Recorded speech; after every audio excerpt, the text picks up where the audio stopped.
السلام علیکم ورحمۃ اللہ وبرکاتہ۔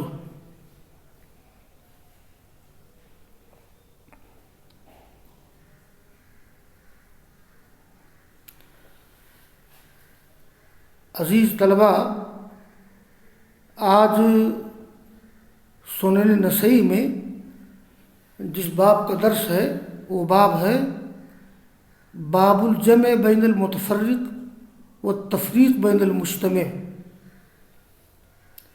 یعنی الگ الگ کو اکٹھا کرنا اور اکٹھا کو الگ الگ کرنا۔ المتفرق یعنی الگ الگ کو اکٹھا کرنا اور اکٹھا کو الگ الگ کرنا۔ یہ جانوروں کی زکوٰۃ نکالنے میں ایسا کبھی کبھی زکوٰۃ دینے والا بھی کرتا ہے اور زکوٰۃ لینے والا بھی کرتا ہے، جیسا کہ گزشتہ اس سے پہلے سبق میں ذکر آیا تھا کہ اللہ کے رسول نے فرمایا ہے کہ لا یجمع بین متفرق ولا یفرق بین مجتمع خشیۃ الصدقہ، یعنی یہ الگ الگ کو اکٹھا نہ کیا جائے اور اکٹھا کو الگ الگ نہ کیا جائے صدقہ کے ڈر سے۔ تو یہ جو رسول اللہ صلی اللہ علیہ وسلم کا حکم ہے تو اس کا تعلق زکوٰۃ دینے والے سے بھی ہے اور زکوٰۃ لینے والے سے بھی ہے، یعنی کبھی کبھی زکوٰۃ دینے والا الگ الگ کو اکٹھا کر دیتا ہے یا اکٹھا کو الگ الگ کر دیتا ہے تاکہ زکوٰۃ کم دینا پڑے۔ اسی طرح سے کبھی زکوٰۃ وصول کرنے والا یہ الگ الگ کو اکٹھا کر دیتا ہے تاکہ زکوٰۃ زیادہ اس کو ملے، ایسے ہی اکٹھا کو الگ الگ کر دیتا ہے تاکہ زکوٰۃ اس کو زیادہ ملے۔ تو یہ جو رسول اللہ صلی اللہ علیہ وسلم کا فرمان ہے لا یجمع بین متفرق ولا یفرق بین مجتمع خشیۃ الصدقہ، تو اس فرمان کا تعلق زکوٰۃ دینے والے سے بھی ہے اور زکوٰۃ لینے والے سے بھی ہے، یعنی زکوٰۃ وصول کرنے والے سے بھی ہے۔ ابھی میں اس کی مثالیں ذکر کرتا ہوں کہ اگر اس حکم کا تعلق زکوٰۃ دینے والے سے ہے تو اس کی کیا شکل ہوگی، اور اگر اس حکم کا تعلق زکوٰۃ وصول کرنے والے سے ہے تب اس کی شکل کیا ہوگی۔ ابھی میں اس کی وضاحت کر رہا ہوں، دیکھیے۔ قال الامام النسائی رحمہ اللہ اخبرنا حناد بن السری عن حشیم عن ہلال ابن خباب عن میسرۃ ابی صالح عن سوید بن غفلہ قال اتانا مصدق النبی صلی اللہ علیہ وسلم فاتیته فجلست الیہ فسمعته یقول ان فی عہدی ان لا نأخذ رازع لبن ولا نجمع بین متفرق ولا نفرق بین مجتمع فاتاه رجل بناقة قوما فقال خذها فابى۔ یہ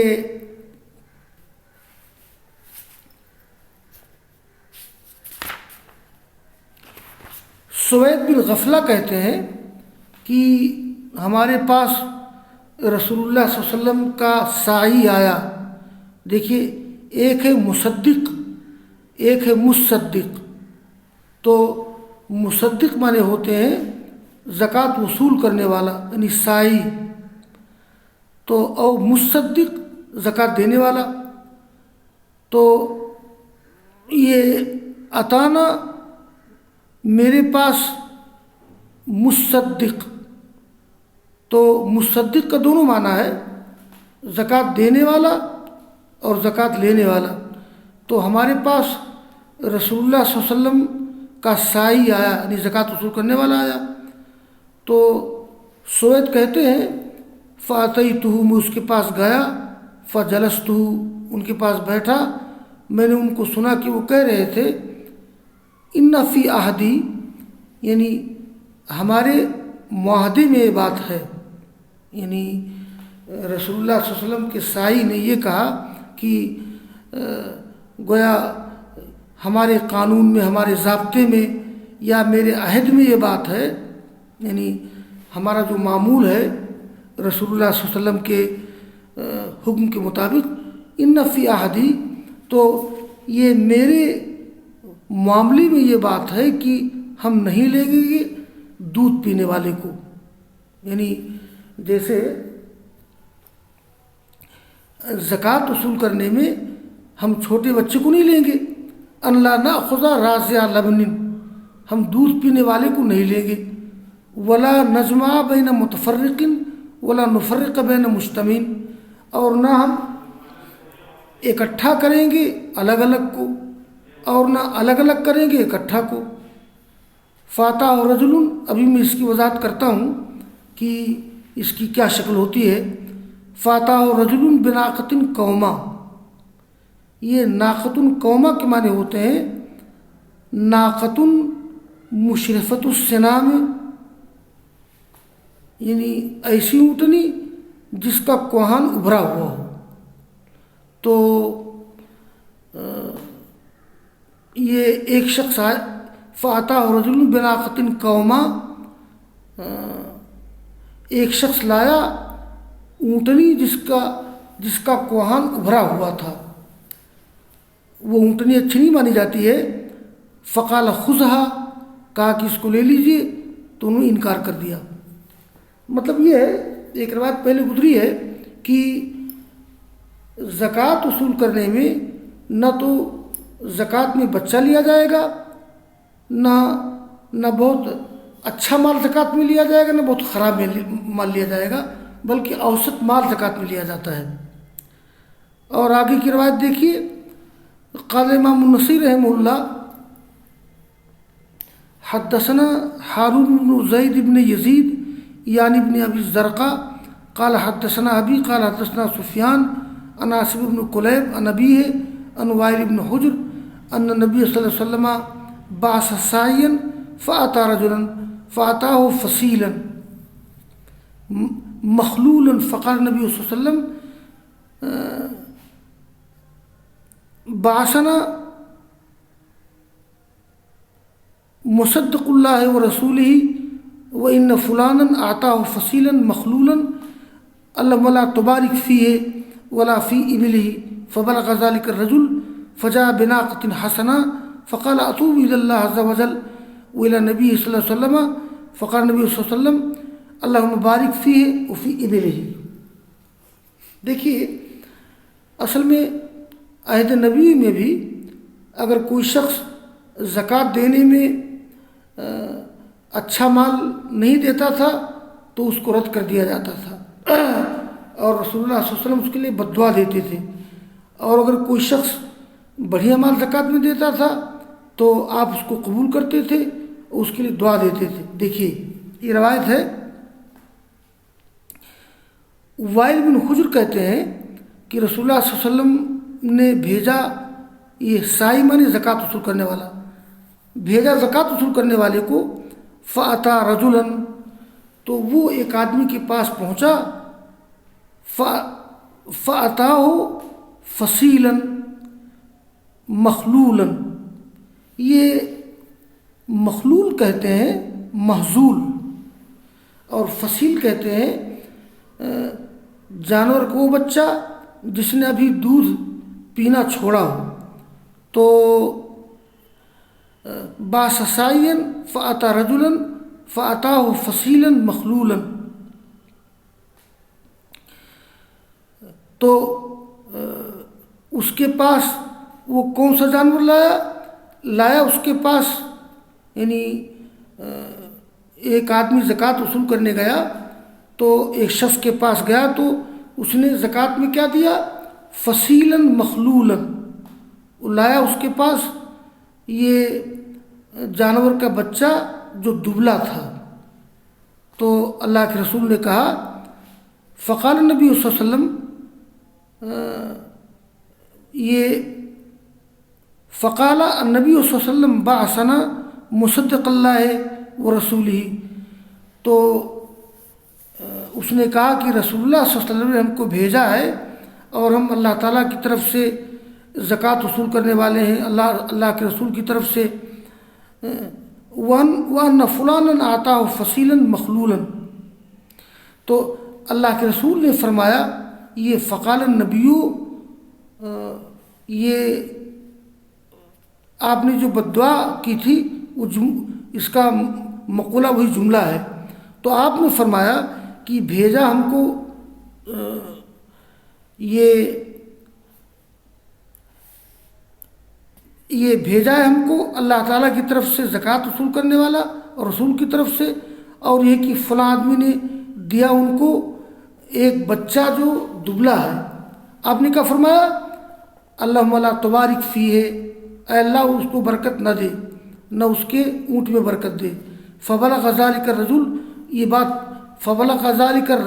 بات پہنچی اس شخص تک، تو فجاء بناقۃ حسنہ، وہ بڑھیا اونٹنی لے آیا۔ تو فقال اتوب الی اللہ، میں اللہ تعالیٰ سے توبہ کرتا ہوں اور اس کے نبی کی طرف رجوع کرتا ہوں۔ تو اللہ کے رسول نے کہا کہ اللہم بارک فیہ وفی ابلہ، اے اللہ برکت دے اس میں، اس کے اونٹ میں۔ مطلب یہ ہے کہ رسول اللہ صلی اللہ علیہ وسلم نے جب بھیجا تھا زکوٰۃ وصول کرنے والے کو، اور ایک آدمی نے دبلا جانور دیا، تو اور آ کے اس نے بتایا اللہ کے رسول سے، بھئی اس نے کہا کہ ہم کو اللہ کے رسول نے بھیجا ہے زکوٰۃ وصول کرنے کے لیے اور تم نے ایسا دیا ہے، تو اللہ کے رسول کو بتایا، تو اللہ کے رسول نے بد دعا دی۔ جب یہ بد دعا اس آدمی تک پہنچی تو پھر وہ بڑھیا یہ اچھی اونٹنی لایا اور اس نے توبہ کی، تو آپ نے توبہ قبول کی اور اس کے لیے دعا دی۔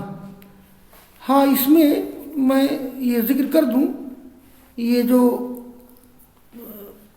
اصل جو باب ہے اس کا، باب الجمع بین المتفرق والتفریق بین المجتمع، یعنی اکٹھا کو الگ الگ کو اکٹھا کرنا، اکٹھا کو الگ الگ کرنا۔ تو میں نے بتایا تھا کہ یہ اس کا تعلق زکوٰۃ دینے والے سے بھی ہے اور زکوٰۃ وصول کرنے والے سے بھی ہے۔ وہ کیسے؟ دیکھیے، اگر متصدق کوئی ہے تو زکوٰۃ دینے والا یہ کوشش کرتا ہے کہ ہم کو کم زکوٰۃ دینا پڑے، تو کبھی کبھی زکوٰۃ دینے والا یہ اکٹھا کو الگ الگ کر دیتا ہے یا الگ الگ کو اکٹھا کر دیتا ہے۔ اس کی مثال دیکھیے، جیسے تفریق کی مثال، دو شرکا ہیں اور ان کی 60 بکریاں ہیں، دو شرکا ہیں اور ان کی 60 بکریاں ہیں، 30 بکریاں ہیں، تو الگ الگ کر دیں تاکہ زکوٰۃ نہ دینا پڑے۔ جیسے دو شرکا ہیں، ہر ایک کی 30 بکری ہے، زکوٰۃ لینے والا آیا تو ان لوگوں نے الگ الگ کر دیا۔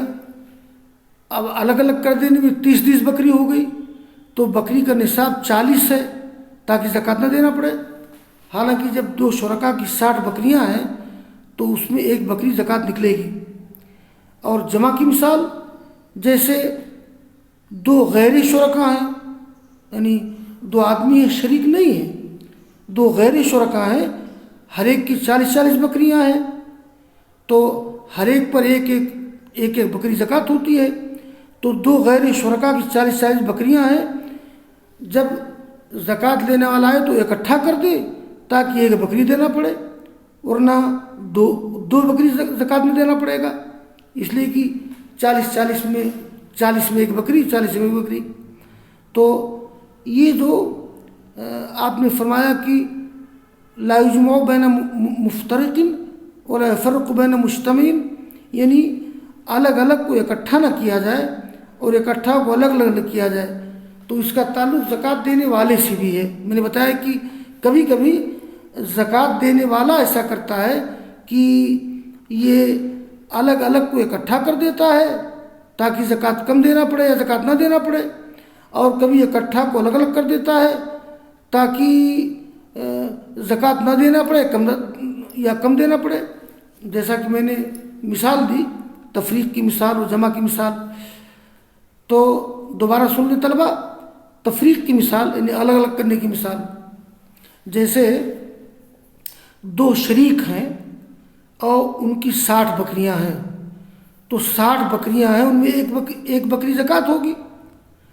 اب اگر زکوٰۃ لینے والا آئے تو وہ شریک کیا کرتے ہیں کہ یہ 30 الگ کر لیتے ہیں.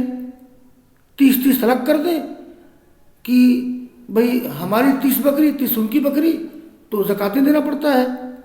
الگ الگ کر دیں تاکہ زکوٰۃ نہ دینا پڑے. اور جمع کی مثال جیسے 2 آدمی ہیں جو شریک نہیں ہیں اور ہر ایک کی 40 بکریاں ہیں، تو ہر ایک کو ایک بکری زکوٰۃ دینا پڑے گا. اب وہ زکوٰۃ لینے والا آئے تو وہ کیا کرے، اکٹھا کر دے تاکہ ایک بکری دینا پڑے، ورنہ 2 بکری زکوٰۃ دینا پڑتا. اور اب آئیے ہم مثال ذکر کرتے ہیں کہ کبھی کبھی زکوٰۃ وصول کرنے والا الگ الگ کر دیتا ہے یا اکٹھا کر دیتا ہے. تو یہ تفریق کی مثال، یعنی جمع اور تفریق یہ سائی کی طرف سے، زکوٰۃ لینے والے کی طرف سے، زکوٰۃ وصول کرنے والے کی طرف سے. جیسے 2 شرکاء کی 80 بکریاں ہیں. 2 شرکاء ہیں، ان کی 80 بکریاں ہیں. تو اگر 2 شریک ہیں تو وہ شریک مان کے زکوٰۃ لی جائے گی، زکوٰۃ ایک بکری. اور سائی کیا کرے، الگ الگ کر دے تاکہ اس کو 2 بکری ملے. یہ بھی درست نہیں ہے. اگر 2 شرکاء ہیں اور 80 بکریوں میں 2 آدمی شریک ہیں تو زکوٰۃ اکٹھا ایک ہی لی جائے گی اس کی. تو سائی کیا کرتا ہے، 2 شرکاء کی 80 بکریاں ہیں، زکوٰۃ ایک بکری، لیکن سائی الگ الگ کر دے تاکہ 2 بکری ملے. جمع کی مثال دیکھیے، یہ 2 غیر شرکاء ہیں، یعنی 2 آدمی ہیں جو شریک تو نہیں ہیں. ایک کے پاس 100 اور دوسرے کے پاس 110 بکری ہے. ایک کے پاس 100 اور دوسرے کے پاس 110 بکری ہے، زکوٰۃ ایک بکری. اور سائی اکٹھا کر دے، اس لیے کہ 2 غیر شرکاء ہیں، ایک کے پاس 100 بکریاں ہیں، ایک بکری اس کی زکوٰۃ ہوئی اور دوسرے کے پاس 110 ہے، اس کی بھی ایک بکری ہوئی، تو زکوٰۃ ایک بکری. سائی کیا کرے، سائی اکٹھا کر دے تاکہ 3 بکریاں زکوٰۃ ملے. اس لیے کہ 201 سے زائد میں 3 بکریاں ہوتی ہیں. میں نے بچوں کو بتایا ہے کہ اگر یہ 201 سے لے کر کے 299 تک 3 بکریاں ہوتی ہیں، تو بہرحال یہ 2 غیر شرکاء ہیں، ایک کے پاس 100 دوسرے کے پاس 110 بکریاں، زکوٰۃ ایک بکری. لیکن سائی یعنی زکوٰۃ وصول کرنے والا اکٹھا کر دے تاکہ 3 بکریاں زکوٰۃ ملے. اس لیے کہ 201 سے زائد میں 3 بکریاں ہوتی ہیں 399 تک. تو یہ ہے ولا نجمع بین متفرق ولا نفرق بین مجتمع، یعنی یہ الگ الگ کو اکٹھا کرنا اور اکٹھا کو الگ الگ کرنا، اس کا تعلق زکوٰۃ دینے والے سے بھی ہے اور زکوٰۃ وصول کرنے والے سے بھی ہے. میں نے دونوں کی مثالیں ذکر کر دی ہیں، اس لیے کہ کبھی کبھی زکوٰۃ دینے والا یہ الگ الگ کو اکٹھا کر دیتا ہے تاکہ زکوٰۃ کم دینا پڑے، زکوٰۃ نہ دینا پڑے، اور کبھی اکٹھا کو الگ الگ کر دیتا ہے تاکہ زکوٰۃ نہ دینا پڑے یا کم زکوٰۃ دینا پڑے. ایسے ہی کبھی کبھی زکوٰۃ وصول کرنے والا کیا کرتا ہے، اکٹھا کو الگ الگ کو اکٹھا کر دیتا ہے تاکہ زیادہ زکوٰۃ ملے، اور اکٹھا کو الگ الگ کر دیتا ہے تاکہ زیادہ زکوٰۃ ملے. دونوں سے روکا گیا ہے. اور ایک چھوٹا سا باب ہے، یہ باب صلاۃ الامام علی صاحب الصدقہ. یہ یہاں صلاۃ دعا کے معنی میں، اصل میں اگر صلاۃ کی نسبت اللہ تعالیٰ کی طرف ہو اس کے معنی رحمت کی، اگر صلات کی نسبت بندے کی طرف ہو اس کے معنی دعا کے ہوتے ہیں۔ تو باب الصلاۃ الامام علی صاحب الصدقہ، امام کا دعا کرنا صدقہ دینے والے کے لیے، یعنی اگر کوئی شخص صدقہ و زکوٰۃ لے کر کے آئے تو امام المسلمین یا حاکم کو اس کے لیے دعا کرنا چاہیے۔ رسول اللہ صلی اللہ علیہ وسلم کا معمول تھا کہ جب کوئی صدقہ و زکوٰۃ لاتا تھا تو آپ اس کے لیے دعا کرتے تھے۔ دیکھیے قال امام النسائی رحمہ اللہ اخبرنا عمرو بن یزید قال حدثنا بهز بن اسد قال حدثنا شعبہ قال عمرو بن مرہ قال اخبرنی قال سمعت عبد الله بن ابي اوفى قال كان رسول الله صلى الله عليه وسلم اذا اتاه قوم بصدقتهم قال اللهم صل على آل فلان فاتاه ابي بصدقته فقال اللهم صل على آل ابي اوفى۔ یہ امام نسائی نے روایت کیا عمر بن یزید سے، اور انہوں نے کہا کہ ہم سے بیان کیا بہز بن اسد نے، انہوں نے کہا ہم سے بیان کیا شعبہ نے، اور عمرو بن مرہ نے اخبرنی مجھے خبر دی۔ وہ کہتے ہیں کہ میں نے سنا عبداللہ بن ابی اوفا سے، انہوں نے کہا کہ رسول اللہ صلی اللہ علیہ وسلم کے پاس جب کچھ لوگ اپنی زکوٰۃ لے کر کے آتے تھے تو آپ کیا کہتے تھے؟ اللہم صلی علی آل فلان، اے اللہ تو آل فلاں پر رحمت بھیج۔ دیکھیے یہاں ترجمہ کرنے کے رحمت بھیجنا۔ فاتح ابی، تو عبداللہ بن ابو اوفا کہتے ہیں کہ میرے والد صاحب لائے اپنی زکوٰۃ تو آپ نے کیا دعا کی؟ اللہم صلی علی آل ابی اوفا، اے اللہ تو آل ابو اوفا پر رحمت بھیج۔ یہ آپ کا معمول تھا۔ بس واخر دعوانا ان الحمد للہ رب العالمین۔